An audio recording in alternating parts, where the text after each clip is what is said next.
বর্তমানে এক অভূতপূর্ব ও বহুমুখী কাঠামোগত সংকটের মধ্য দিয়ে অতিবাহিত হচ্ছে।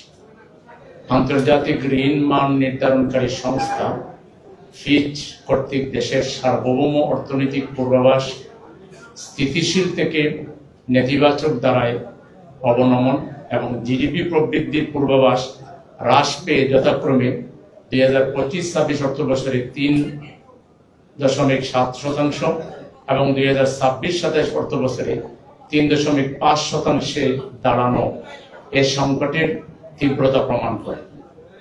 একই সাথে বেসরকারি খাতে ঋণের প্রবৃদ্ধি বিগত 24 বছরের মধ্যে সর্বনিম্ন 4.72% নেমে এসেছে, যা দেশের বিনিয়োগ ও নতুন কর্মসংস্থান সৃষ্টির ক্ষেত্রে এক ভয়াবহ স্থবিরতার ইঙ্গিত দেয়।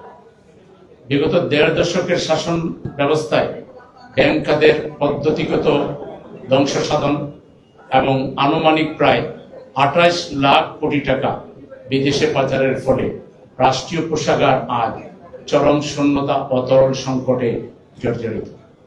এই অর্থনৈতিক বিপর্যয়ের বিপরীতে দাঁড়িয়ে কেবল গতানুগতিক পরিসংখ্যানের ফুলঝুরি নয়, বরং দেশের অর্থনৈতিক পুনরুদ্ধার এবং জনগণের লুণ্ঠিত অধিকার ফিরিয়ে দিতে প্রধান বিরোধী দল বাংলাদেশ জামাত ইসলামী 2026-27 অর্থবছরের জন্য 8,39,505 কোটি টাকার একটি জনমুখী ছায়া বাজেট প্রস্তাবনা পেশ করেছে।